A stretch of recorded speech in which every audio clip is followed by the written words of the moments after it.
Hang on a second. You're that guy. Are you listening to this? Yeah, I can't believe it. I reckon it's not him. No, mate, you can't be.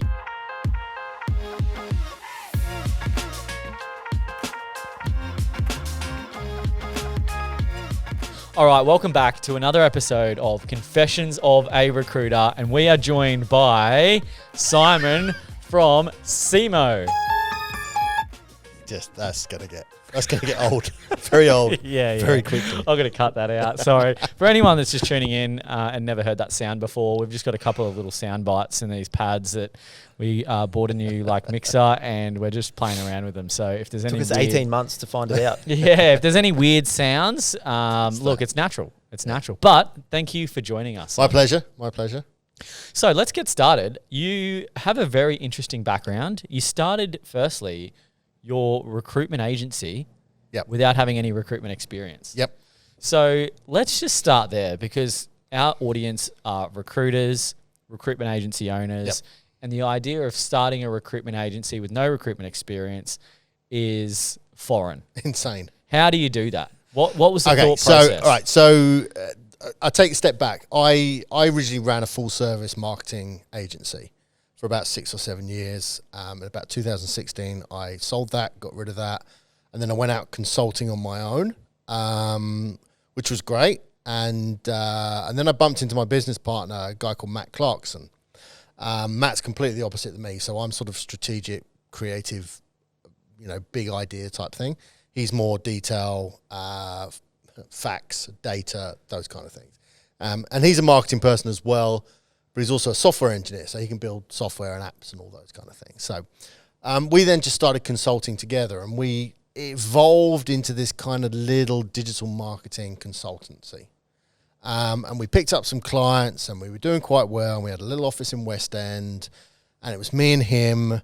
We found a guy to work for us to do all of our pay-per-click and SEO stuff as well. He came to work for us. So, for a long time, for a year or so, it was just the three of us sitting in this office in West End, getting on with life. Was this 2 Cents? No, 2 Cents was the previous agency. Oh, okay. That was that. But this was the start of Cemoh. Yeah, this was the start of Cemoh, but it was at the time it was called Paper Planes. Okay, yeah. So we but we had this big idea that we were going to create this business that was an artificial intelligence marketing platform. And Matt is quite capable of building something like that. He just needs to be left alone in a room for a year to do it. So the idea was we were going to build this business, this consultancy, and we were going to build up a client base, and then we were going to put Matt in a room to build this AI thing. And this was before AI was even being talked about. So, and one of our clients was New Farm Confectionery, which is actually not far from here at all. It's just down the road. I love their chocolate bar. It's great. It's Jody who runs it is absolutely awesome, and we worked for them for a couple of years.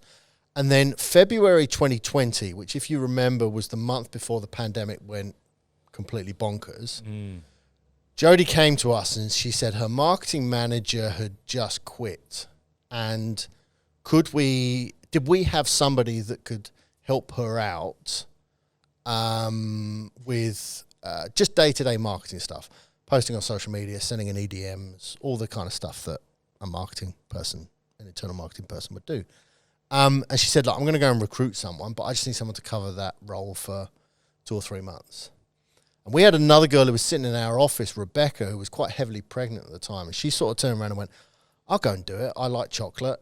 I'll be happy over there. So Rebecca went over there, and she worked there for a couple of days over a couple of weeks. Jody rings up and says, Rebecca's awesome. Can I keep her? And then we were like, well, she's kind of pregnant. She's going to go on maternity leave in a couple of months. And Jody was like, I'll just keep her until she finishes and goes on maternity leave. How much do you want me to pay for her? Because we hadn't even thought about that. We'd just given her Rebecca. And we sat there and kind of went, I don't know. So we sat there with a pen and paper and worked out Rebecca's wages that we were paying her, superannuation. We did some holiday weighting, some sick leave weighting into it, and then we added a margin on top of it and went to Jody, can you pay this? And Jody was like, yep, that's fine. So all of a sudden, we just evolved in the space of like a week into a labour hire business. How did you think of the margin? Was it just we plucked a number out of our arse. okay. Well, it's different in it's interesting in margin. That marketing question is something we've struggled with over the years because you can't price it too high, otherwise you price the person out of the job, and the client will just turn around and say, "I'll just fucking hire someone." You know, why? I'm not going to pay that. I'll just hire someone instead. So there's a balance because we need to make sure that the person who's doing the work is actually getting the wage that they feel they ought to be getting for that role, but that we need to make a margin on top of that. So it's kind of a little bit of, we go backwards and forwards a little bit on that sometimes. And obviously as the higher you get, the day rate gets, it's a bit easier to make a margin. So, look, Rebecca ended up being in there for about 2 or 3 months. She went on maternity leave. Jodie hadn't recruited someone.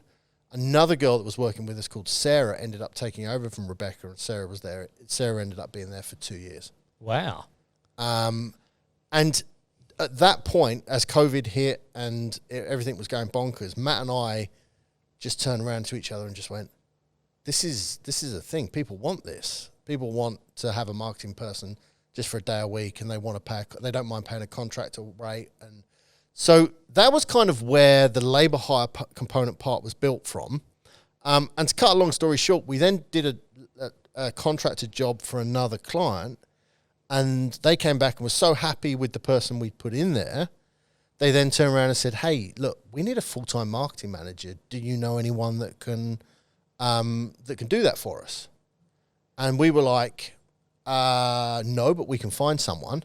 And we sat there, looked at each other and go, now what do we do? And we go, I don't know, I guess we charge like a recruitment rate. And we were looking at each other going, what is it? What do you, I don't know, what's a recruitment rate? And we go, so we called, I then sort of picked up my phone and called all my mates who I know who do recruitment and said, what do you normally charge for recruitment? And they were like, anywhere from 15 to 20%, depending on lots of things. So we kind of plucked a number out of our backside and went, what about this? And the client went, yep, that's fine. Next thing you know, we're a recruitment agency. So that's the sort of very short story, but that sort of happened over the space of about 18 months. And it just sort of evolved. And at the same time, we were still trying to do traditional marketing stuff. So people were still coming to us going, hey, can you build a website? And we were going, yeah, sure, we can do that. And people were coming, hey, can you do a Google Ads campaign? And we're going, yep, we can do that as well. So for about 18 months, we had this horrific mixed message thing with, you know, we were doing recruitment, we were doing labour hire, we were doing traditional marketing stuff. And it was good and it was growing, but the messaging was just terrible. Because people were going, what do you do? And we were like, yeah, we do everything. Yeah. And that doesn't get cut through. Yeah, for sure. Okay, so where are you at now though? Are you just recruitment? Yeah. So well, basically, Cemoh as an umbrella brand is all about really good marketing people. Yep. So that's the tagline that we're sort of evolving into next year. And what we've done is we've divided the business into 3 divisions. One that doesn't exist yet, but will exist. So one is Cemoh Fractional, and it has its own little brand. Like we just changed the colours, you know, like that kind of. Look like you're going to ask a question there. Is there a fractional CMO? Yeah, so... Cemoh. Fractional... Is it CMO? Chief Marketing Officer? Chief Marketing Officer. Yeah. So Cemoh, C-E-M-O-H, which is the word... So we managed to get a 5-letter .com domain, which anyone who's gone searching for .com domains is fucking impossible to get. And we happened to stumble on one that hadn't been taken about 3 years ago. And Matt had been sitting on it at C-E-M-O-H. And we got it because we thought, hey, that's a cool name. That's the phonetic pronunciation of Cemoh, CMO, Chief Marketing Officer. So we were like, hey, that's the story behind it and on all those kind of things. So we've been sitting on this domain, and that was what the original AI plan was going to be. It was going to be Cemoh was going to be your AI marketing like companion. Yep. And that's where that all came from. So when we sat down and went, what do we Paper Planes was a great name, but it was just, there's so many paper planes out there. We need to evolve into something that's about people, and that's what Cemoh became. So the 3 divisions now are Cemoh Fractional, and fractional is a very American term. I don't know. I don't know whether you've heard it used much. No, never. I have used it. I've seen ads like Yeah. for real estate agents mainly, like, hey, you need a fractional CMO. Yeah. That kind of stuff. Fractional's it's a very American term. So they use it a lot to describe part-time contractors who come in and do a particular job. Gotcha. And it's used quite widely in the CFO space. So a fractional CFO is big business. And there's some big global companies that just do fractional CFOs. There's a lot of fractional HR companies out there. But there's no fractional marketing. It's not really any big fractional marketing companies out there. So we're trying to, we've adopted that fractional term. The challenge is we have to educate the marketplace about that. But once you teach them, you go, it's basically a contractor who comes in and does the job of a marketing manager or a CMO or a social media marketing manager, but just does it part-time. It's essentially all it really means. So those are all contractors. The Cemoh fractional are all the contractors. Then we have Cemoh recruitment, which does the permanent recruitment. And then we're looking at Cemoh offshore, because a lot of people are coming to us going, I want somebody just to do the donkey work. I don't want to be paying $85,000 a year for someone to do this. Can you find me someone in the Philippines? And they kind of all interlink together, but as you guys can probably guess, is that the target markets for each one of those divisions is actually very different. Different, yeah. You know, so we go out with Cemoh as really good marketing people as the parent brand, and then we kind of have these different sort of messages and campaigns to different people. What's your offshore team? Like, has that been established? We're going to use someone else's offshore team. And what's the main role that they do? Like, say, if you're a small to medium business, like I think recruitment is one of the industries where no one markets well. Yes. Obviously, you know that. Yeah. Totally. Whether you're a huge player, like, you know, any of the big guys, or you're a small agency, it's something that lacks across the whole industry and is a really untapped market. But a lot of them cannot justify a fixed wage. So like a VA option could be an absolutely gem. Yeah. So like we obviously use recruitment VAs that source candidates, speak to clients. They're really good. Outbound BDMs, like we've got one in our business, calls recruiters, pitches them ex-recruiters. So like would you get them just scheduling posts? If you created the content, you can train them to then schedule posts. Like what would be the number one job that you think would be the biggest value add? Probably there's three that I see the value in, and you've hit the nail on the head with the first one, is that social media content. Scheduling in posts, looking for, doing the research, going, you know, let's do a post on this, and, you know, but still having someone in Australia as the quality control gate signing it off. So they would come to you, go, hey, here's all your posts for the next 7 days, right? And you go, yep, that's great, tick, tick, tick, cross, don't like that one, tick, tick, bang, off they go. And then they schedule them and post them. And then if you're doing it properly, you've got to do that across, you know, LinkedIn and Instagram and, you know, TikTok and YouTube Shorts and Facebook and all that. So you're just giving that to them and going, just schedule it all in, make sure it's going all at the same time or whatever the strategy is. So yeah, so that doing that work around the social media is vital. The second thing is SEO and paid ads. There's some very good overseas resources to do Facebook ads, Google ads, LinkedIn ads, all those kind of things. So I'd use them to do the average day-to-day management of those ads.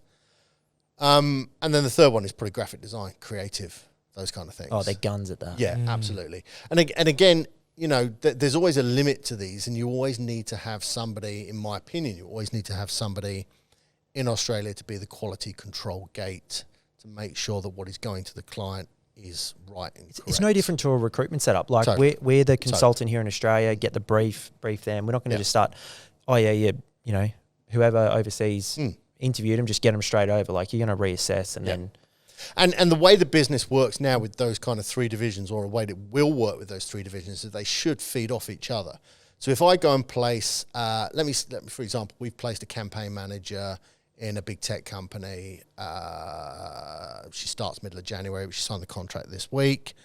She'll go in there, but she knows that we have overseas resources. She knows that we have fractional staff as well. So rather than just place her and say, hey, see you later, you know, hope you enjoy your career, we'll keep in contact with her and say, if you need any resources, you need someone overseas to help you for the next 3 months for a campaign, or you need someone to do this, we still stay kind of close to her so that we can continue to potentially offer other services. So everything should feed from each other, and it all sort of sits under that parent brand, really good marketing people, which is essentially what we're doing.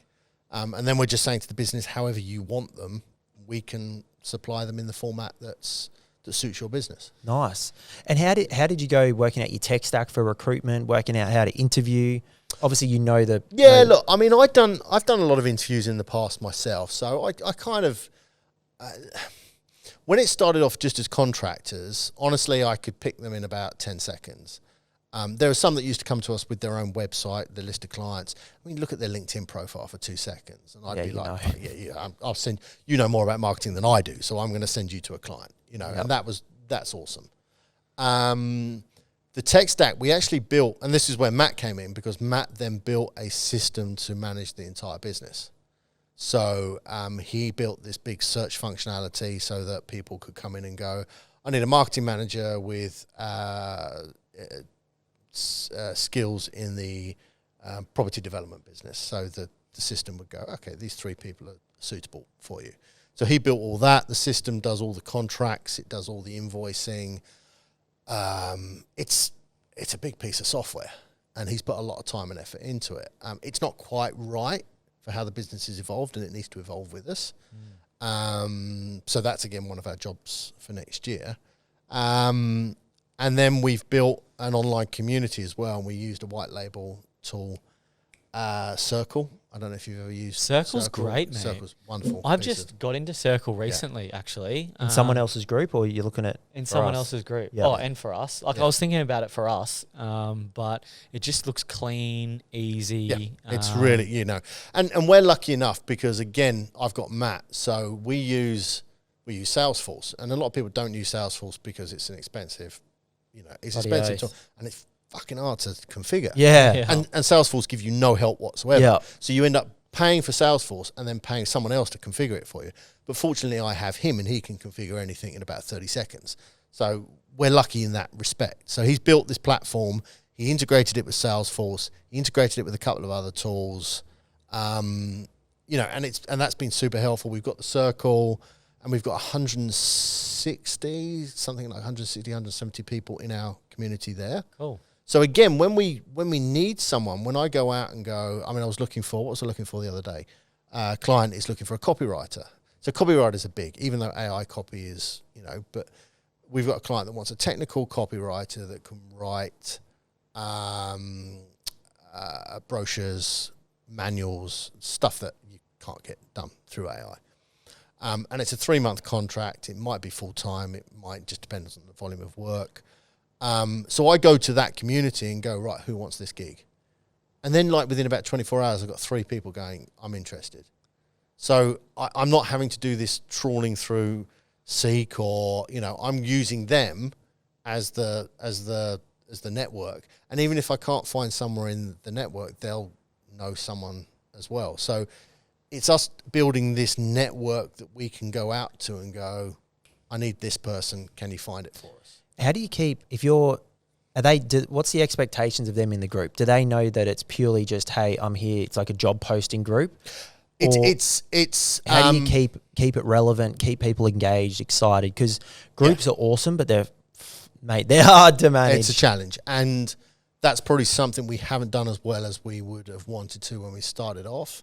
So the core purpose of the group was threefold. Number one, all the jobs go in there. So anyone wants to hang out, get a job. And any time a job goes into the group, they automatically all get an email. So even if they haven't logged into the group for a couple of weeks, they'll all get an email to say, hey, there's a new job in the group. So that's one thing. The second thing was just general news. We share a lot of information that, from the marketing industry, trends, all those kind of bits and pieces. The third thing that we're going to start doing a lot of is that this is our sort of job for early next year, is to start giving them more tools to help them be better fractional, consultants, marketing consultants. Upskilling them, yeah. So that might be teaching them how to the basics of teaching them how to set their own price, teaching them how to win a client, teaching them where to find clients from. in an ideal world, what we want them to do is go and find their own clients and then put them through our system, and then we take a clip. So the other thing that the system does is it makes sure they get paid. So the fractional side of the business, we guarantee that they get paid. So when they just fill out timesheets. Yeah, well, they put the timesheets in. Well, they don't even have to do that. They just have to tick a box, say, yes, I did that day. And at the end of the month, we then reconcile that with what the client has done, and then they get paid. But it's all done completely automatically now. Where was I going with that? So, well, you're talking about upskilling them, which I think is really important as well, especially for a group. Like if you can turn your group into like a self-placement machine, yes, and then get them coming back to use your platform and go, oh, hey, look, McDonald's wants me for 3 days. Hey, can you just reach out to these guys, pay me, and it'll come straight to my bank account, rather than filling out all this stuff and all that kind of stuff. Absolutely. And that's what we'd said to them, was that if you put the job through us, we'll do all the contracts for you. We'll make sure. See, when we do the fractional people, we charge a security deposit and their first month up front. So we know we're never exposed. And then they know that they're going to get paid as well. And so far, we thought every client was going to go, no, I'm not doing that. Not had a single complaint. You know, so we go, all right, well, that's fine. Let's keep doing that. So does anyone hit you up about marketing, branding services, anything like that still? They do a bit. Do you say no to it? No, but we don't. We just go. So if someone says to me, like, hey, I need a logo, and I go, look, we don't design logos, but I can put you in contact with one of our Cemohs who can design a logo for you. And whilst that very much is still a project-based job rather than a day job, so it's not great for us. What we want is the Sarahs of this world that go in and work at New Farm Confectionery for 2 years straight, you know, because that's just, you know, profit every day without us doing anything. But we will still do that job because we have graphic designers on the book, and they're like, yeah, look, I'll do that job. It'll be a lot cheaper to the client than it would be going to an agency, a proper marketing creative agency. Generally, those graphic designers will be here, if not in Brisbane, they'll be here in Queensland. And the other thing is that then kind of introduces us to the client anyway. And the next question is, look, what else do you guys need? Yeah, so that was kind of my follow-up question. Like, at what point do you had a marketing agency, it was doing well, you ended up stumbling into being a recruiter, then you kind of held on to the recruitment side of things. And at what point did you go, all right, we should change our business model. Let's say no to this and start doing this. Yeah, we said that probably, I would say, about 18 months ago. But it's like anybody evolving the business model, we didn't just do it overnight. We kind of hung on to those things for as long as we possibly could. Like, we were still doing pay-per-click campaigns, Google ad campaigns, and all those kind of things. And interestingly, now we've come full circle because there's a theory, there's competing theories that, you know, you see full service agencies, marketing agencies, you see full service IT people, full service recruitment, but there's an argument that you should just really focus on doing one core thing and doing that really, really well, and then creating another brand or another business to do the other things that you can still do, so that the messaging is separate. And there's an argument now that the sum of all those individual parts is actually greater than if you just try to shove them all into one agency. So we gradually let go of all those things. And honestly, it was fucking hard because some of the stuff we were letting go was good profit margin stuff. And we were moving into an unfamiliar space, recruitment space, going... Was it a light bulb moment where you thought, nah, let's go hard at this? Like how did you... But it was still, it wasn't a light bulb action. You know, it was still like, we'll just dim the lights very gradually over the next 18 months, let's stop doing websites for people. Let's stop doing pay-per-click campaigns. Let's stop doing creative I mean, we had a full-time graphic designer at one point in our office doing creative stuff because that's what people were asking for. Yeah, she works at the confectionery warehouse. No, where does she go to? I can't remember. And one of them, I've had a lot of good graphic designers over the year, and they've gone on to do some really good stuff. But yeah, so we gradually let go of that stuff, and I think it was this time probably last year, about 15 months ago, when we went, this is a people-based business. We just do people, and this is all we're going to do. The interesting thing is, to your earlier point, do people still ask us to do stuff? Someone asked me 2 weeks ago, can you do a Google Ads campaign? And I was like, what we've done now is created another brand that sits over here that's actually run by one of our CMOs, and we just go, we'll just flick that job over there. Yep. We'll still make money off it, but it's going through a different company, different process. Someone else is in charge of it, and now I'm the lead generation magnet, and I'm just going to push the jobs to where they need to go. If it's a people job, it will stay in Cemoh. If it's a pay-per-click job, it will go to that company over there. We've got a website agency that's going to go to jobs. That's going to go over there. So we can do all these things, but they'll just go and be managed by the right people rather than me and Matt try and do everything, and the messaging then gets confused. And how do you go, because recruitment, as you know, is notorious for just banging cold calls. That's how most of them get their jobs. Yeah. Lucas, who called me a couple of years ago, called me off a Seek ad and said, mate, come see me. Don't spend money on a full-time wage. I'll find someone better than an assistant, and you employ him for a quarter of the time. We didn't end up going ahead with the role, but probably because I was in a recruitment agency, I thought, why do I need a marketer? But what was your business development strategy, client acquisition strategy? Was it a traditional marketing, paid ads strategy, and you just had sort of one BDM, or like what? So it's kind of there's a number of pillars that we focus on now, right?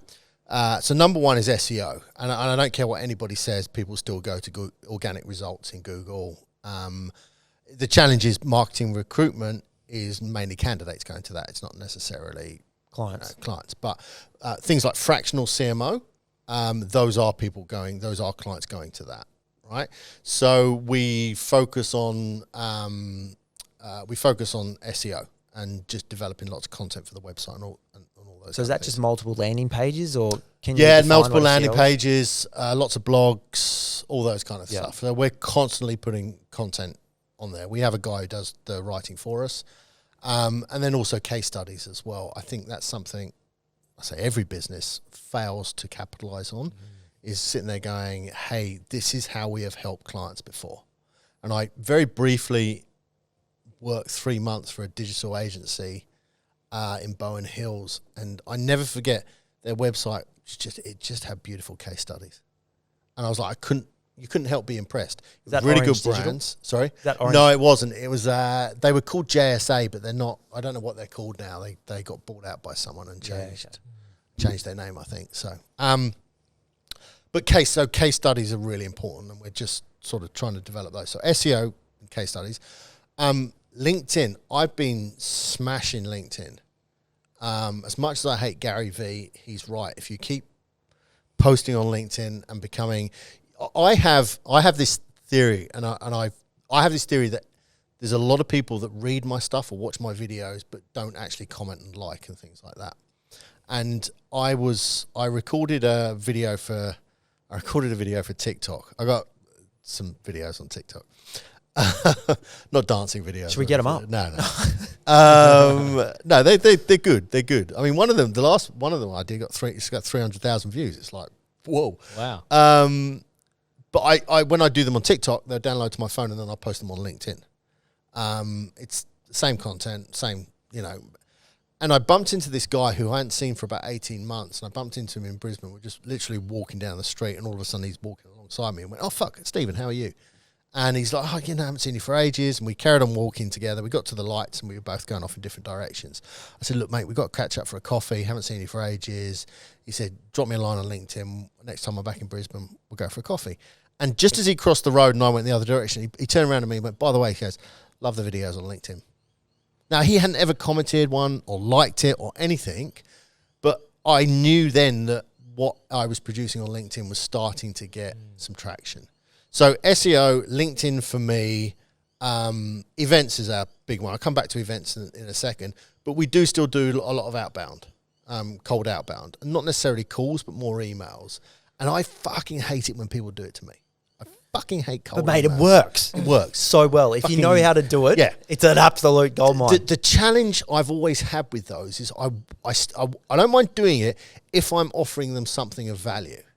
You know, if I'm just annoying them, right, that's what pisses me off when people do it to me. Mate, have you heard of Declan's This is the greatest 6-word cold email? Go on then. 9-word. Yeah, it's first name. You can do. I usually just do first name, last name, comma. Would you be interested in the subject? Yeah. And then hi, hope you're well. Would you be interested in a sales engineer? Yeah. Mate, 72% open rates, 40% replies. I've done so it's much. I've done so ridiculous. much reading, and everyone just says less is more. Yeah. And I think to your point, if you can do a 9-word, I've got one in my head that we're going to do for next year, and I'm just going to go. This is. Get What out do you of got your for head, it? mate. What Get have it you in. got Go on. for What us? is I'm it? not fucking telling. I can't. I just told it's you a my secret. secret sauce. That's your problem, not mine. Yeah, because then that forces me to get a better idea. Get a shorter email. Yeah. Well, I don't think. Yeah. Sales engineer? Question mark? SE, just SE. Just question mark? Send him a blank email. Hey, mate, what's up? Someone said to me, just do 1-word subject lines. People are like, what the fuck's that about? And they open it up.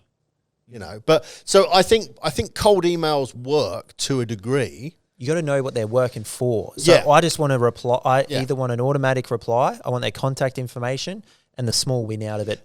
Obviously, you can get a live job. Yeah. Great. Here's the thing for me. It's if I can just get a reaction from them. So I've gone, okay, well I'll talk to that person next time or whatever. So here's what I think works is I send them an email. They go, hey, no, we're not interested, or they don't even they open the email and just delete it, whatever. And the guys that we're using to do this, because we use someone overseas to do all of that for us as well.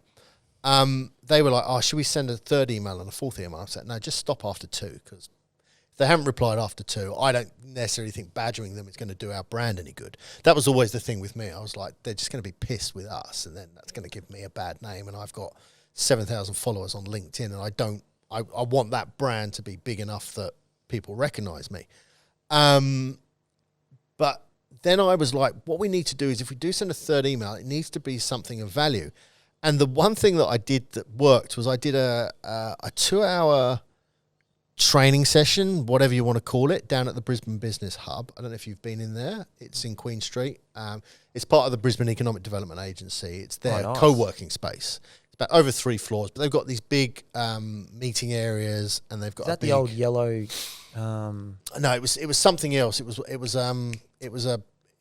a startup space that Vida took over. Yeah. Twins. It's in the old cinema. I've been there, mate. I've been there. Yeah. So glad you guys are both onto it. You've both been there. Both can't remember the name. Yeah. Had quite the but they've got this big space Jock that you Fairweather can use. ran it. That was it. Yeah. They've got this big space that you can use to do presentations and training sessions. And in in theatre style, you get about 1,800 people in there. So I did this LinkedIn training session about 2 months ago, and I just went back to everyone that I'd annoyed with a cold call email and said, hey, do you want to come along to it? It's free. You know, I'm going to be presenting at it. Be a great chance for us to catch up. And I got a few people going, yeah, actually, that's really interesting.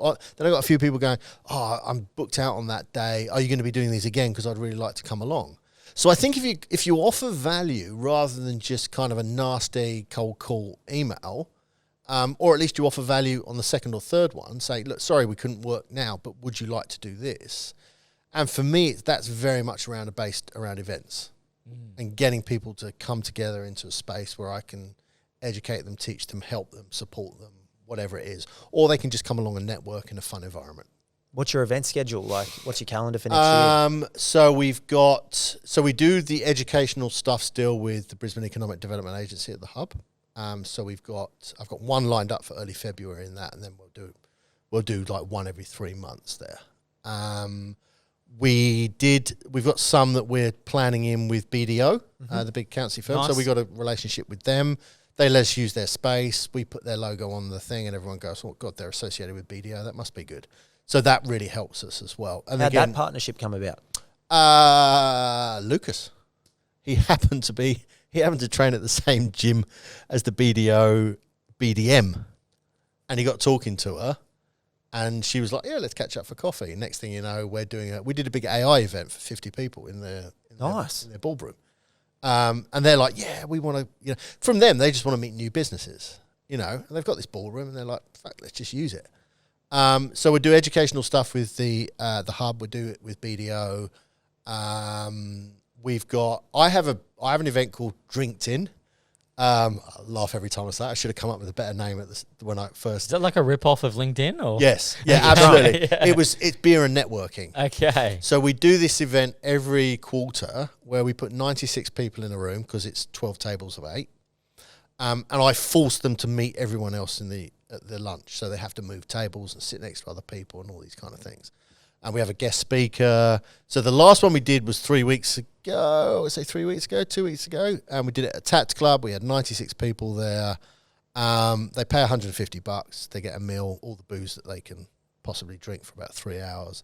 And that one we had Darren Lockyer as a guest speaker. Oh, I saw that. Yeah. And he came to promote his gin. He owns a gin brand. Gin. Yeah. So we got everyone smashed on gin and booze, and it was a great.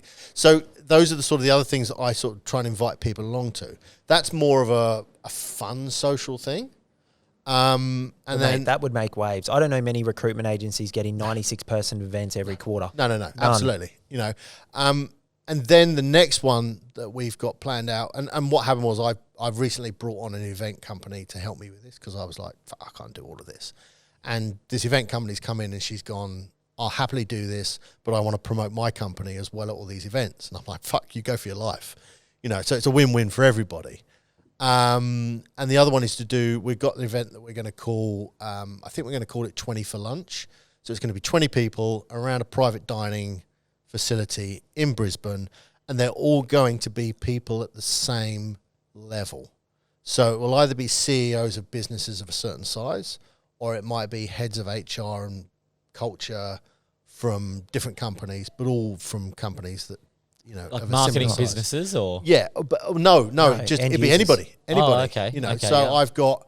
So what's the value in that then for you? Is you just get all The recruitment work. Yeah, you get I get to meet effectively in the space of 2-3 hours 20 CEOs of large companies. You get roles, build on. relationships with them. Yeah, and that's where I'm like, get me in front of people, get me to meet people, get me to shake hands, kiss babies, whatever it is, and I'll build a relationship with these people.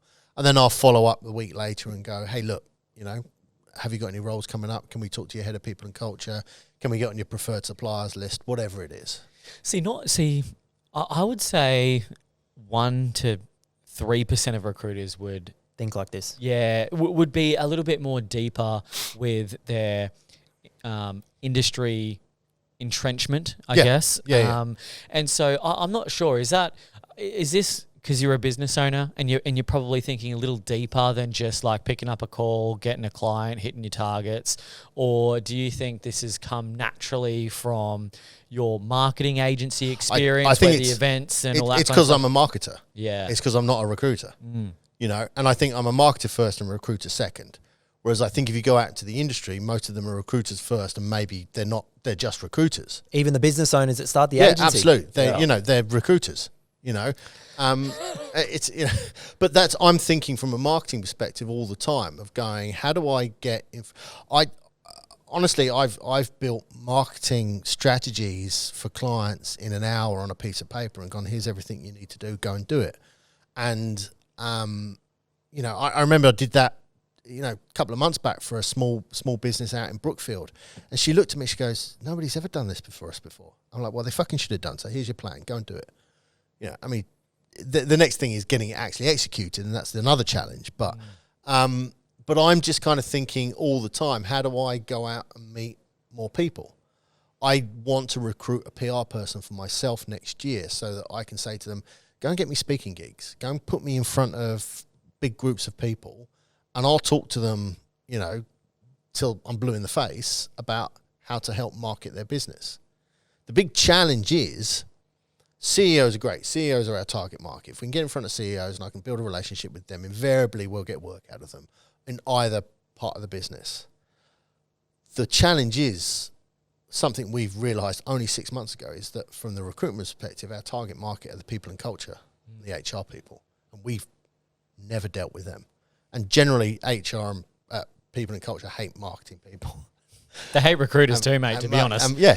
So that's all their functions. Absolutely. They hate it. They hate everyone, mate. Well, but they're in people and culture. I think it's because everyone doesn't hate them, but everyone, they always get a really bad name. Yeah. You know, and when people in culture get involved, everyone, they do that face. They're, oh, fuck. You know, at least marketing people get called the colouring in department. You know, at least that's fun. There you go. Hey. You hit that right at the right time. Yeah. Okay, so if there are any recruiters out there that are interested to find out what it's like to have a VA support them in their role, whether that be to bill more, reduce tasks that they don't enjoy doing, or be a more effective recruiter in their niche, then we definitely recommend reaching out to the Outsource People or TOP. Reach out to them, inquire on how they can implement a VA in your agency and to support you. And if you mention ex-recruiter or Confessions of a Recruiter, they will give you a 13% discount off your bill per month on this VA that will allow you to scale your business, scale your desk, and to bill more and make more money. So go reach out to the Outsource People, say Confession sent you, get your discount, and see what is possible. So, you know, and IT and every department gets their own jokes about them, but people in culture, I think, are very isolated and alienated by. So one of the things we want to try and do, and we've got a lot of ideas around this, is how, this is probably going to rub a lot of people up the wrong way, but how marketing should be servicing people in culture. You know, how marketing should be helping the people in culture. Inner branding, messaging, getting it out to the 100%. internal culture. Absolutely. Because they have such a hard job just, you know, trying to knock on, you know, trying to change that. So if you have internal the first thing a candidate does when they look at a job is go to the website and see what sort of company it is. And if the messaging is off, if the website is shit, if all that, they may not even apply for the job. You know, they'll look at their social media and go, fuck, these guys, you know, I'm not interested in working for these people. And that goes for potentially marketing candidates, IT candidates, CEOs, C-level candidates, right? If the marketing is off on a brand, then candidates, you'll struggle to attract good candidates. Yeah, but I don't get it, mate. Like, we had this conversation this morning about a product and it was so poorly done. Like, the technology is probably great, but like just the representation of it. And it's like, how do people miss the mark that bad? Yeah. And it happens on a grand scale. Like, if you're marketing yourself as a recruiter and personal brand is like, you know, the go-to thing for recruiters, like everyone has a personal brand and all this stuff. There's ex-recruiters that are now personal branding experts to help recruiters become better at that. What's your view on that? Do you reckon it's absolutely essential? Do you reckon people should show more of themselves on socials, on LinkedIn? Because look, I think everyone talks about whether you know B2C and B2B, and look, at the end of the day, you're selling to people. It's one person selling to another person. I think for me, the danger is that if we entirely rely on my brand to grow the business and my connections and my network and me going out to lunches and all this kind of stuff, it's then very hard to expand the business because it's you are the business. So there's a balance in that. You've got to go, okay, well, I want to use my capacity to grow the business, but at the same time, I want people to come to Cemoh because they know they're going to get the right people. So, but that's why we then still focus on things like SEO and events and stuff like that. I've got a question. So, paid ads. Yep. How can a recruitment agency run a paid ads campaign to get clients in their niche? Good question. I would probably argue, and this is why I haven't said paid ads as part of our campaign. We do use paid ads. And you've run paid ads before. I have. No paid ads. We do still run paid ads, but we find them probably less and less effective. Why? Because they're fucking expensive. And I made this point to someone a while back and go, sometimes you can be paying $3 or $4 a click, right? But in some cases, you're paying $10, $15, $20 a click. And I'm going, why would you... And that's essentially in a speculative click, right? They get to the website, and your website could be schmick, and it's going to be fantastic. It's full of great information. But it's still speculative. So is it possible, because I've always wanted to try this properly, like I've messed around with it, but never properly. But the way that we market X-Recruiter, it's, you know, you stare down the barrel of the camera, you go, hey, you want to start your own recruitment agency, you put a paid ad out there and you focus on recruiters, they click it, you know, it's your market, and you might get a discovery call, you might get a sign up, right? In theory, let's say I'm an accountant recruiter and I'm recruiting accountants and I'm going after practice managers or directors of an accounting firm. Have you ever run like a paid ads campaign for a recruiter? Be like, hey, I will get you the best, or like even for yourself, like running a paid ads campaign, like, hey, I will get you the best fractional marketers in your business for when you desperately need it. Click the link below, give us a job brief of what you need, and we'll place someone there within 24 hours. If I'm doing the fractional side of things, I'm targeting CEOs and business owners. I don't think they're clicking paid ads. Just don't think they are. Even if they're sitting there on Facebook, mate, TikTok. I don't think they are. Mate, I buy something off paid ads probably every second day. But is it? But are you? I bought socks that apparently make you grow taller. I bought a can of air. I bought a can of oxygen, 95% oxygen, $300 for 6 bottles. And I realized when they got here, I bought a can of oxygen. I was like, wow, this is a fucking. But that's a consumer-based product, and I buy shit off that pay-per-click all the time. True, yeah. You know, I'm talking about a high-value service, and I don't think that's how we buy. We don't buy high-value services like that, right? We don't sit there and go, "Oh, I'm going to go and spend 25 grand on courses." What about courses? Online courses, but then I go, mate. I just look at all the CEOs I know. I go, do any of them have the fucking time to do an online course? They just don't do it.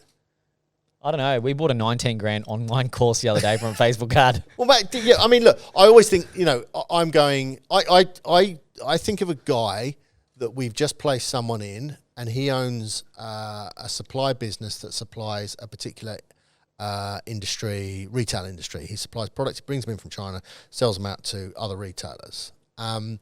His business is going to turn over $50 million next year, right? I met him at a CEO training event. Right, he's not clicking a Facebook ad. He's not clicking a. Has anyone ever tried? Yeah, I put money into that. I just don't think every time I sort of target CEOs by pay-per-click, I just get. Be careful how I say this. I just get the tire kickers who are not.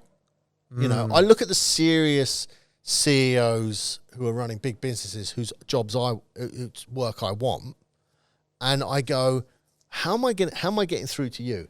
And I think surely you can market some way to a CEO and get them. I can, but I don't think it's pay-per-click. Okay. Right? So here's my question, right? Events. Well, it's either events. It's bring them into a table, sit them around somewhere. You know, I mean, I'm not spending. How do you get them though? You've got to actually go and ask them. You've got to knock on their door. And that's where you've got to do the cold outreach, that kind of thing. Or you've got to do, and this is the way I like to do it, and this is how dreamt evolved, right? Because I was sitting there going, I've got 96 tickets. What am I going to go out and start cold calling 96 tickets, right? And I went, in fact, I can't be bothered to do that. We've got 12 tables and 8 people on each table. So how am I going to fill that up? I went and found 12 business owners that I knew and said to them, dude, I need you to buy a table at my next event. And they were like, oh, all right, yeah, whatever. How much does it cost? I went, $1,000. I knew they could all afford $1,000. And, I mean, some of them moaned and complained, but I went, fuck you, spend $1,000. And they were like, yeah, all right, whatever. I didn't even give them the option to say no. I just actually, there was a couple of them, I just sent them an invoice. And then 2 weeks out from the event, I said, you know you've got this table at this next event. And they're like, oh, fuck, what do I have to do? I said, you have to put 7 other people on that table. You put your clients on that table. And I said that to each of the other 12 table owners. You put 7 of your clients on the table. He's going to put 7 of your clients, and they're all going to meet each other. If someone did that to me, I'd be like, mate, what a stitch up. Mate, they turned up. They'd only pay. I mean, they paid $150. They got a great meal, 2-course meal. We got a guest speaker. They got a beer and fucking wine tab for 4 hours. True. You know? It's not like I was taking $1,000 and not giving them anything. Yeah, you give me $1,000 and can you fill my tables up? Yeah. No, but they all did it. They all said, all right, you know. And some of them brought along great businesses, and they all got to meet each other, and they all mixed with each other, and all that kind of stuff. You know what? That's not a bad idea. So the question is, Working do smarter. I put 20 CEOs in a lunch? I go, no, I don't. I go and get 10 people that I know, and I say to them, you buy 2 tickets to this event, and they'll go, why? And I said, because I say so. That's just me. I just fucking tell them, right? And they'll do it. Because I know enough people to be able to do that. And I'll say, I want you to bring a CEO of a business along with you. And that's your job. And what you'll do and what you'll get out. And that's the first question they'll go is, what do I get out of it? I go, you're going to get to meet 9 other CEOs, all who've potentially looking for your services. And they'll all go, great, I'm in. Yeah, that's the key. Yeah. You know, so I don't do the inviting myself. I get my network to do the inviting and bring them all in. And that's how it grows. And my point being is that, do I spend $2,000 a month on pay-per-click, or do I take that $2,000 and put a fucking shit hot event on and get these CEOs into that and build 10 relationships with 10 CEOs straight away? I think if we're talking about paid ads for CEOs, there's only one way to sum it up. How do you remember I know, what square is I'm very what? impressed. I'm very impressed. Dude, you've got a good memory, mate. I do, mate. You know. No wonder you pull me up on things all the time. So yeah, I think that's, to me, that is the way. The other one was, and again, this is my marketing. This is why I'm thinking first with the marketing rather than going, how would a traditional recruiter do this? Is send them something in the post, right? And everyone goes, why the fuck would you do that? I'm going, because I can spend $20 posting or dropping something into them in a package with a personalised letter on the front. How many times do you think they get something sent to them even in the just post? an envelope. Do you know the amount of free PR I've gotten from an envelope? Yeah. And a handwritten letter? Mate, Yeah. absolutely. Yeah. Absolutely. We had a client, it wasn't even a client, she was just a friend of ours. She makes tea in cans. And it's this tea that it's just fucking awesome, because when you pour it in a pint glass, it looks like a pint of beer. But it's not, it's tea. It's you know, they've got a trial going on in Coles and Woolworths. And we just started giving out 4 packs of tea. What's it called? Shit. It's definitely got a name though. What's it called? Fuck, I can't remember. That's really embarrassing. My brain's just gone to mush this afternoon. No, I can't remember. Anyway, sorry. Anyway, We're gonna plug the promoted team, I mate. could have promoted They're in that. Coles and Woolies. They don't need us, mate. It came from something I read once, and they said, would you prefer to spend $25 on a click, or for $25 you could buy a 4-pack of beer or a 6-pack of beer and give it to a CEO and go, give me a call.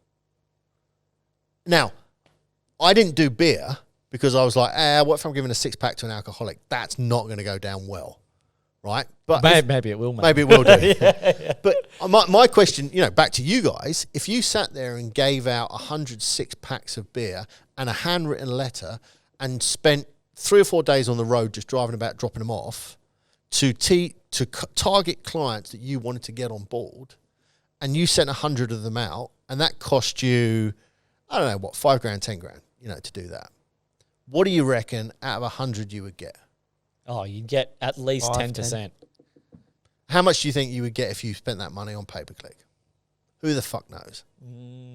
Mate, well, you've got a little thing that I do. And I said to Blake, just add it to just think of it like a paid ad. So anytime a recruiter gives us a shout out about the podcast, they get a beer. They get if they're a girl, they get flowers, $29 flower run straight to their office. They're like, mate, I was just talking about this podcast. The next day I've got something in my office. Like, this is surreal. I've done cupcakes, to people, and it's that shock factor, the unexpected, that the story, you got or me, the conversation. You got me really getting creative now internally. Yeah. The conversation that happens when you're not around, that in marketing is worth way more money than whatever a paid click ad is. Yeah. And it's just, even if you do these events and you don't get anything from it, the amount of times I've seen people go, I met this guy at an event and he introduced me to his wife who runs this business and she's looking for someone to do. It's the domino effect. It's that link. It's that 3 or 4 people down, and all of a sudden you get, and it's just, you keep doing that. If you keep doing it and keep doing it and keep doing it, it's just the sheer weight of that will then come back to your business. People are too short-sighted to think that far ahead. No, absolutely. They can't even think about a candidate. People sit there going, why am I going to spend $1,000 on a networking lunch? And I'm going, because you keep doing it, you meet people. The beer sponsor, beer sponsor for the last event, Darren Lockyer, he came along and I said to him, mate, I'll pay you for the beer. I didn't want it for him free of charge. And he'd never been to one before. And he walked out and he ran me up 3 days later after the event, he said, mate, I'm not going to charge you for the beer. And I said, why is that? He goes, I met 2 people in that event that could just transform my business completely. You know, one was an accountant that had said he recommended that we could be entitled to something, and, you know, there's probably 150K in there. He goes, and the other one I met was a guy who owns a number of bottle shops, who can help my business and stocking and all this kind of stuff. He goes, I'm not going to charge you a few $100 for the beer you got. He said, I've met 2 people that, you know, and that's an instant benefit. Yeah. You know, but not everyone has that. Sometimes it takes time and it compounds over time though, right? Like doing something once, kind of like going to the gym. You can't go to the gym and expect abs the next day. But if you continually do it and keep showing up and keep having a crack at it, then eventually these things compound and it gets really, really beneficial. Yeah, okay. There's a lot of marketing theory about you really should be doing 10 to 15 things for your marketing. What are they? Right? Well, it doesn't matter. It's just 10 to 15 individual things, right? Oh. So one of them could be SEO. One of them could be pay-per-click. One of them could be, you know, events, all these kind of things, right? But just the sheer weight of you doing this amount of stuff, you're just in everybody's face.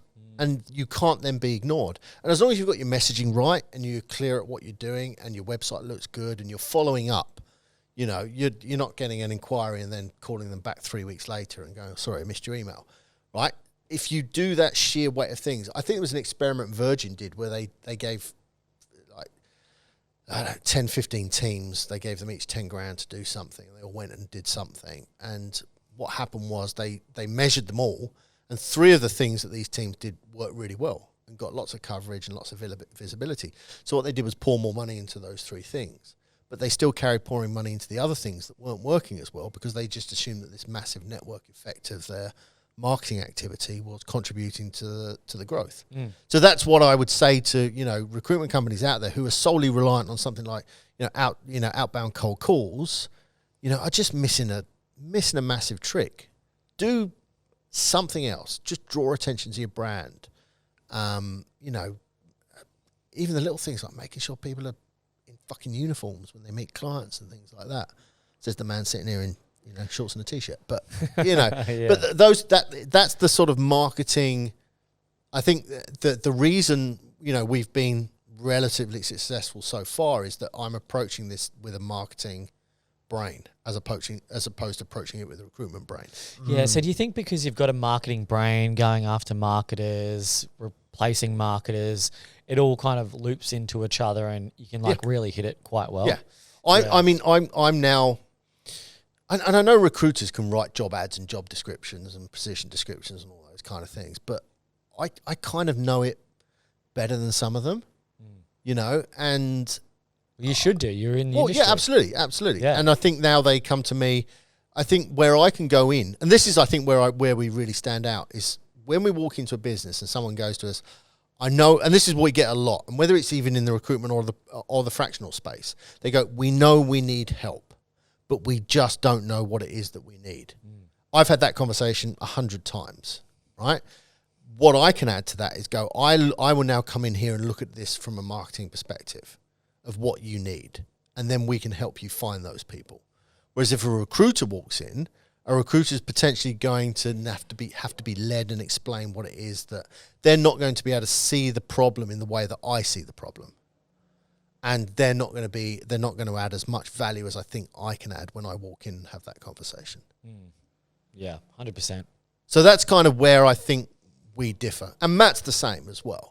You know, he thinks in a different way, but he's a marketing person at heart and he can see the problem that the business has. And then he can say, these are the people that you need to solve this problem.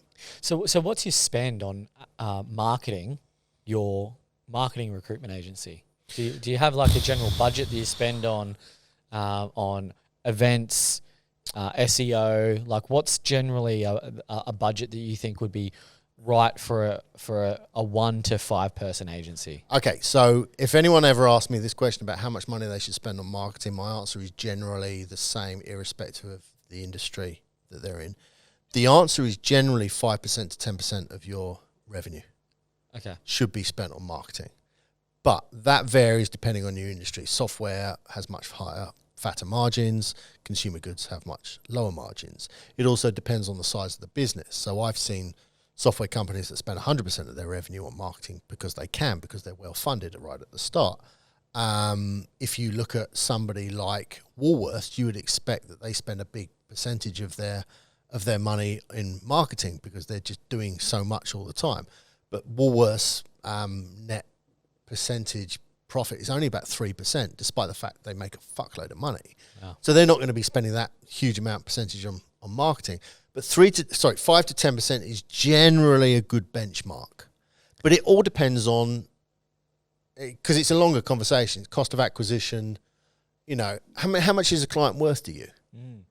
Well, I mean, the average fee in recruitment, if we're talking perm, is $15K. Yeah, let's call it that. So if you can acquire a client for under $15K, you're up. Yeah, but if I said to you, if you came to me as a recruiter and said, I'm going to make $15K from every job, so I'm prepared to spend $1,500 to capture the client, and I'd be first thing I would turn around to you and say, fuck off, I'm going to spend $15,000 to capture your first client, and you would look at me like I was fucking bonkers. Why would I do that? Price him out of the market. Well, no. The reality is, customer acquisition cost. Customer lifetime value. Yeah. You're not just going to get one $15K job from that client. Yeah. You're going to get, if you're any good, you'll get 10. You'll get 20 over the course of their lifetime. So why should you not spend the entire profit that you would make on the first job in recruiting these people? Now, when you think about it in that context, people go, fuck, there's no way I'm going to spend $15,000 to acquire a single client. But that's actually what you should do. And if all of a sudden people had the balls to do that, there'll be some recruiters out there spending some big fucking money capturing new clients. Yeah, see, I don't think like that. Yeah, mate. No, it's great for us, and they generally then don't have the budget to be able to do that. Yeah, and that's the reality of the situation. They can't go and spend $15,000 on it, but they should do. I was listening to a podcast the other day, and basically the whole message was whoever can spend the most money to acquire a client wins all the clients. So if there's a company out there that can afford to just continually to spend $20,000 to acquire a client, all the other companies that can't spend $20,000 to acquire that client will eventually lose market share, and they might be spending a shitload to acquire their clients, but eventually it'll just be this blue sky of they've got all the clients, they can just jack the prices up, and then their margins like skyrocket because they've just been spending all the money up front to acquire the clients more than anyone else. And now they can stop spending that. They've got all the clients. They keep going. But the challenge is there's not an infinite amount of clients for them to do that. And, you look at people like, we talked about them earlier on, Salesforce. Salesforce used to spend a fuckload of money to acquire clients. But unfortunately then they reach a ceiling, and then the clients start dropping off. So they then can't afford to do that anymore. And all of a sudden there's this kind of horrific death spiral, which everyone seems to think Salesforce are in at the moment. But yeah, look, in an ideal world, if your average profit, is from your first job is $15,000, or, the revenue is $15,000 from your first job, go and spend $15,000 on acquiring a client. Yeah, just buy them a new motorbike or something, mate. Mate, but you've got to then make sure that you've got the infrastructure and the people and the capacity to retain that client. Because the last thing you want to do is spend $15,000, do 3 jobs for them, and then lose them. So what do you think the most tasteful first best impression is to acquiring a new client through some sort of gift, gesture, marketing, event, 4-pack of beer? Yeah, look, I don't think 4-pack of beer is the right. I think it's context. Some tea. Yeah, it's some tea. Again, it's what fits with your brand. Okay, so let's. I just want to. You've got the little rocket, haven't you? It's the rocket brand that you use, everyone. Yeah, the emoji. My argument was go to China, right? Go and find someone that's going to make die-cast metal rockets for you, about yay high, right? Put them in a fucking box, make them look like a kid's toy.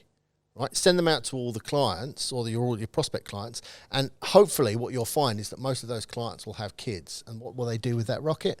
They'll take it home and give it to the kids. Your rocket, the ex-recruiter rocket, will be in their house. They'll take notice of that. Then you ring up the week after and go, did you get the rocket? Did the kids enjoy it? What did you do with it? You're talking about stuff, you're building a relationship with them. Can we catch up for coffee and lunch? I'd just like to talk about what we do. Yeah, right, let's do that. That's. I said to a transport company once. They were like, I'm going to send everyone a brochure. I said, no, fucking send them a die-cast transport little truck. And they were like, why? I said, because middle management in transport companies is all guys in their fucking 40s who've got small kids. Yeah. They do it well. Look at all the excavating, Hitachi, all the little shit you get sent home. Diggers and shit Mate, that they build. who's the company that picks up the bins in Brisbane? I can't remember. JJ Richards. Yeah. Nah, not it's, skip bins. No, it was. The and they bins at gave the home. wheelie bins. Yeah, so JJ Richards. Veolia, my- JJ yeah. Richards. My kids were waiting outside one day, and the guy drove past to empty the bins, and he stopped the thing, got out, and gave them both a little wheelie bin with the branding on it. And I was like, How good. fucking that's. I mean, the wheelie bin broke after 2 days because the kids decided to throw it around the house. But that's not the point. The point was that moment of branding is now being talked about 3 years later on a podcast. Yeah. It's They're things like privately that. owned, mate. I knew the guy's son. They're a Yeah, Rhett. monster business. The big fella. Yeah, do you know him? Yeah, Rhett Richards. Yeah, True. yeah. They got their own like island over near Australia. With Yeah, the they and shit. fucking live the life. Yeah, they fucking do waste removal. He drives a fucking dump truck. Yeah. Yeah. He had to Crazy. start from the bottom and drive the trucks. Yeah, yeah. Mate, there's stuff that you can do to make yourself stand out, and I don't think as this has been listened to by recruits, I don't think. What do you think they could do? Because it's like, oh no, get some pens. I'm going to send everyone Oh, pens. fuck yeah! I mean, Fuck look, that pens. No one uses pens. But like, what could a recruiter do? What do you reckon? Just find something that's I think it's relatable got to them. fit with their brand, right? And it's got to fit with who they are, right? I've just ordered. I went to that festival the other week that Limp Bizkit was at. I was way too fucking old for that shit, but it was. Is that the drunken disorderly? No, that was years story ago. you're going to tell No, us. that was a long time ago. But the festival and I went with a friend, and she's there, and we're walking in, and I've got this little bum bag that I go running with sometimes, that I stick my keys in, so I don't have to carry them in my hands and things like that, or shove them in my pockets. So I've gone to the festival and I've put my phone in it, I put my keys in it. I'm like, my hands are free. I can have a beer. I eat a hot dog, whatever it is. She's there with she's got a lipstick, she's got a phone, she's trying to shove it in her bra and she's like, why have I not got a bum bag? And I'm looking at her going, I don't know, it's fucking because I'm more organised and prepared here. So I thought, oh, fuck it, I'm going to go and find out how much I can get 100 of those bum bags with the Cemoh brand on it, because they're really fucking useful. And I thought, I'm just going to give them out to people the next time I do an event. $600, $6 a bag. I'm like, why would you not do that? And even if people don't use it, they're taking it home and they're remembering you. So to your point, I don't know what it is that you give to people, but give them something that makes them remember you. A gold plated their first invoice with a personal note on the back. Yeah. They Lovely made their touch. first placement. Lovely yeah. touch. Yeah. Mate, I used to work in the beer industry. One of my first jobs was a beer rep for a company called Carling. That Carling used to sponsor the Premiership in the UK. And when you go into the UK, into the pubs, you get all the branded glasses. And sometimes you get the branded glasses here as well. Yeah. Invoice. And there was... still looking for the invoice. Yeah, cool. Nice. Yeah. No, that's nice. Perfect. And we always used to go to the pubs and take them like 24-pack of branded glasses. And then 2 weeks later, the pub will ring up and go, can we get some more glasses? And we're like, we just gave you 24 fucking glasses last week. And they go, yeah, everyone's stolen them. And for years, it never twigged until someone said to me, I said, why do we keep giving them glasses? They just get stolen. Right? And because that's what it did. All the students would like go in there, or not just the students, like the adults as well, were going in, having a pint of going, it's a fucking nice glass. I'm stealing this. You're shoving it in their bag. Look at the Peroni glasses, mate. Peroni They're glasses, so yeah. good. Yeah. How many of those have you stolen? Oh, yeah. Yeah, and they're But just you know taking why? it. But they're taking it home, because you know what happens every time you open the cupboard in your kitchen? Peroni glass. Yeah. So your brand is literally, you've stolen something to put advertising in your kitchen. Yeah. And you don't realise that at the time. Subconsciously, you're seeing the Peroni brand every time you open your kitchen cupboard. And now when someone mentions a beer glass, you just think of Peroni. Yeah. And the next time you're in the bottle shop, you're going to go, oh, what am I going to get? Or the next time you're in a pub, you're going to go, get a Peroni, because it's there, it's in your brain, because you see it every time you open your cupboard.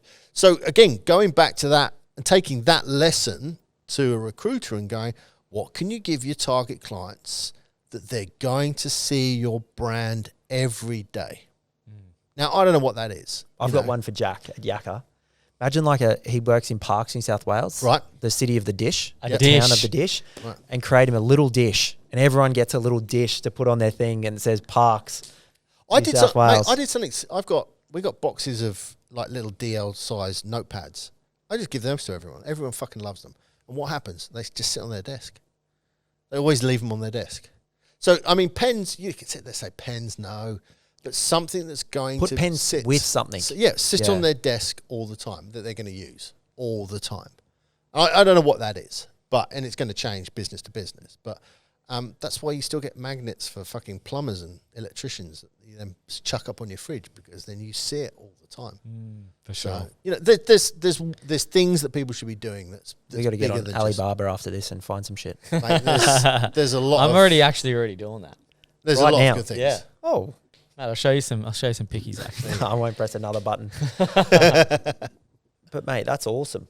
I think it just like helps chatting to people like you. You can get people thinking and go, shit, I'm not doing enough. Yeah. We've got to get creative, got to do more.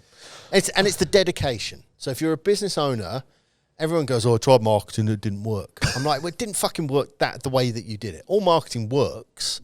It just works at different levels. So again, to one of your early points about pay-per-click campaigns, and I go, all right, do pay-per-click campaigns work? No, I don't think they do. But I've seen some people with some awesome fucking landing pages that convert like that. And instantly, just changing your landing page, a better call to action, just different layouts. People change colours of buttons and things like that, and all of a sudden, they start getting conversions. Yeah. So I'm like, is it the campaign? Is it the creative in the campaign, or is it just they've got to the landing page and just gone, meh, don't give a fuck? Yep, 100%. So yeah, unfortunately there's no right answer with any of this stuff. It's just test, learn, test, learn, test, learn. Look at test, Macca's, learn. mate. Everyone goes, oh, I don't mark. What? A lot of Mate, people Macca's say they've just released a little Lego.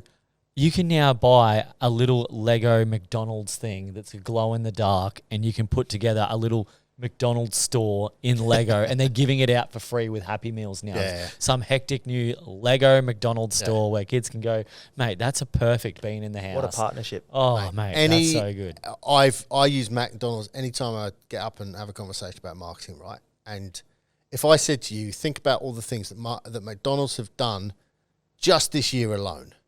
New product. I mean, you probably couldn't remember them, but if you sat there and made a note every time you went past a McDonald's next year, 2024. New burger, new drink, new toy. Now, why do you think they do that? The new things? The new things all the time. Keep it fresh? Yeah. But why? Because there's new customers getting born every day. Yes and no, right? What it allows them to do is constantly have a new conversation with their target market every month, and if not more frequently, right? And it allows them to have a fresh conversation with their clients every single month, right? So you go, the Lego one, 2 weeks ago, they re-released the McRib, which thank fuck they did that. I haven't had that. Is that good? What the fuck? You've not had a McRib? I don't think I've eaten McDonald's in like 9 years. I'm going to have to go get a McRib after this, I reckon. No, I am as well, yeah. But there's always something different happening in McDonald's, right? And that allows them to have a different conversation, a different communication with their client target market base every month. If McDonald's advert every time was come to McDonald's, they get people just get bored of it, right? So sometimes it's a new meal, sometimes it's a new promotion, it's the Monopoly promotion, it's the Lego thing, it's the Happy Meal, the Ronald McDonald Day where they do the house that every time you buy a Big Mac, it donates $1 to their charity. It's just, you could probably sit there and there's 25 things, different things that happen in McDonald's every year. That means that they can change the messaging, they can run new ads, they can run new campaigns, and their messaging never gets tired, right? You go and ask the average recruitment campaign how many fucking times they've changed their message in the last year. It hasn't changed in 30 years. Haven't. Right? Yeah. So if you turn around to a recruitment company and said, I want you to think like McDonald's now. I want you to think of 12 different things in the next 12 months that allow you to have a different conversation with your target market base and get their attention, draw attention to your business, whatever it is, right? And they'll probably all stare at you blankly. I don't know what the fuck that is, But that's where then the creative element of marketing needs to step in and go, okay, well, let's just do a month where we, and again, I'm not suggesting discounts, but let's do a month where we do, for every person we place this month, you're going to a draw to win a motorbike, right? People go, fuck, this recruiter's giving away a fucking motorbike. Well, I need to have a serious conversation with them. Just place the candidates. Come on. We'll take anyone. I want a fucking motorbike. Even if they're not ready to place someone and get that motorbike, the next campaign, they'll probably remember you and go, fuck, this is that place that was giving away a motorbike. Yeah. What are these guys getting up to? That's the point. Yeah, it's that, what are these guys doing this month? So you sit there and go, can you do something every month? And sometimes you're fed stuff. I can feel Declan's brain fucking spinning right next to me. It's like a warm glow on my cheek right now. But I take that to the nth degree now, right? So if you're a recruiter and you say, I don't know, maybe you do recruitment in multiple spaces and one of them is transport, and just say for any transport candidate we place in March, March is, and this is what you do. You go, March is transport month. People go, whoa, what the fuck's transport month? Right? And you go, well, number one, we're going to do any candidate place. We're going to give you whatever it is. We're going to give you $500 voucher, a travel voucher for $500, right? That's transport month. But we're also going to do all of our blogs this month are going to be around, the transport industry. And we're going to do some videos on the transport industry, and we'd like to showcase a couple of our transport company. That I just sit there and go, use the word transport, build a whole fucking campaign around a single month, get out there, push that out to the marketplace, because no other fucking recruitment consultant would be doing that. And that works whether this is a recruitment consultant listening to this, or whether it's an IT consultant, or whether it's somebody that makes fucking widgets for whatever it is and has lots of the competitors, or a travel company, or whatever it is. Build a campaign around a particular subject. And okay, so if someone wants to get a more refined understanding of everything that you've just explained, like what can they do? Obviously, they can't reach out to Cemoh because you're not doing that anymore. But what's the strategy here? If someone's like, fuck yeah, I want to get into this, like what's the next step for them? I think probably, are you talking about people that have internal people that do this, or don't have internal people that do this? Don't have internal. I'm more talking, probably our most listened market is either recruiters that aren't running an agency. Yep. So they're not going to have a $500 budget to spend on marketing a week or whatever it might be, or small agency owners, 1 to 5 staff that are looking for inspo on how to do things better, more creatively, stand out, make wow moments, everything that you're probably talking about right now. So if someone's got the energy, got the inspiration, they want to get something done, what's their next step to action or learn more about what you're talking about? I think really it's just get someone in that can actually guide you through that process. You're a recruiter, accept that you're a recruiter, get someone in to help you. And say, we want to make a splash with our marketing. We want to be everywhere, right? And it doesn't mean that, like you say, you have to spend a lot of money. You just have to be creative about it, right? But get someone to guide you through that process. A marketing agency, you think? I'm an agency or a consultant, but I wouldn't. I think, and this is, we supply. Funnily enough, we supply people to marketing agencies, but we also say to a lot of businesses, use us or use our people because they're going to be cheaper than a marketing agency. I like the consultant play, and they teach you. Yeah. That sometimes can be a better thing. And that's the challenge. A marketing agency often wants to sell you something that they have available for sale. So you go into a digital marketing agency and they go, hey, and you say to them, look, what should I do? And they'll go, well, you should do Google Ads and SEO. And you go, but why? They go, because that's what we sell. So they're only going to sell you what but if you speak to a consultant, gotcha. They've got they're not selling anything else. They're like you, just like, hey, here's a couple of ideas. I'm going to give you a genuine, objective viewpoint as to what you should do with your business. And I do that. I do a lot of mentoring for the Queensland government and for the Brisbane City Council as well. And I always sit there and say, I'm going to tell you honestly what I think you should do, and completely objective viewpoint, right? Because I'm not trying to sell them anything, and invariably the suggestions are always different depending on the type of business.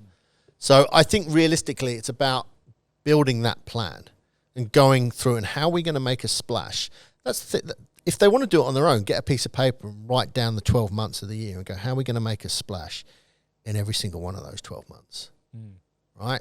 And it might be an event, and it might be a subject, or it might be a whatever it is, but we're going to have to make a splash and do something different every month so that people then go, remember us for 12 months. Yep. And guarantee, you just do that, you're fucking in the top 2% of, you're in the top 2% of recruitment agencies. Yep. Yeah, no, that's awesome. You've given us a lot to think about, and I think a lot of people that are going to be listening to this will probably be getting a little bit more creative and thinking outside the box with client acquisition, standing out as a recruiter, standing out as a recruitment agency owner. So, mate, I really, really appreciate you sharing all your wisdom and your advice. Yeah, I wasn't going to share the cold call email though. That's I'm not going. That's as far as I'm going to go. We're gonna have to get you back on and share that once you've launched that out, mate. Because all right. 3 months into next year, then I'll tell you what my plan is. Yeah. Click rate, open rate, reply rate, fuck off rate. Unless it wasn't very good. Unless it wasn't very good, then I'm not. Then I'm not coming on. See if it beats mine. Would you be interested in? Mate, I love that. I love that, and I read a lot of cold email advice, and everyone was like, less is more, just strip out words. So I just went through mine. I just kept going, no, we don't need that word. We don't need that word. We don't need that word. And I do a lot of writing myself, and it's amazing when you look at the same sentence over and over again, you can keep stripping out words going, yeah, the sentence still makes sense without that word, and then without that word. And you go, and to your point, it's just, really simple. And there's no ambiguity. They're going, this is what these guys want to talk to me about. Yeah. But I think to your point is then how do you then follow up? When they say no, and let's say your open rate or your success rate is 3%, there's still 97% of people that didn't say no, that said no, sorry. And the question to me is then, what can we then go back with those guys and go, how can we still pique their interest? Yeah, we got the 8 to 10 points and all that stuff to go through. Yeah. It's a whole other story. Yep. Well, mate, it's an impressive business you built. Thank you, mate. Appreciate you coming on. My pleasure. Absolutely happy to. Most successful recruitment agency started by someone that had no recruitment experience. I still don't. I still sit there and I'm asking. There's a funny story. I think it's your secret weapon, though. Yeah. If you did know, totally. you'd be like everyone else. Yeah. And that's it. I'm looking at everything going, why do they do it like that? And it's like, why do they charge 15%? And then after you have a few failed attempts with clients, you go, yeah, now I get why they charge 15%. But the funny thing was, when I started this, when we launched Cemoh, I had a good friend of mine I play football with. He would text me every day, go, you're a recruitment company, don't you? And I texted back, go, fuck off. And I'm not a recruitment company, and it's not fucking, I'm not going to turn into a recruitment company. About 9 months ago, I sent him a text going, I fucking hate you, we're a recruitment company. And it's not, I don't, I joke about it, but I go, that's what we're a people company. That's what we've become. And that's where we see the opportunity for growth in as well. And, this is a whole nother podcast, but how you move a business like this that's very much focused around one person who's potentially bringing all the leads and bringing in all the business, how you move that into another city, that's a whole new fucking challenge. Because I don't have the reach in Sydney. I don't have the reach in Melbourne, Yeah. But I know we could do well down there. Yeah, totally. But I've got awesome. My challenge next year is then how do I do that? Well, we'll have to keep being the circle 100th cow. 100th cow, and we'll probably catch up next year then. Yeah, and we'll do a V2 podcast. Maybe in Sydney. Happy to come back again. And I'll tell you the story of me getting arrested as well. Sounds good. Thanks, Simon. No Cheers, worries, mate. guys. Cheers. See ya. Thanks for tuning in to another Confessions of a Recruiter podcast with Blake and Declan. We hope you enjoyed and got a lot of value and insights out of this episode.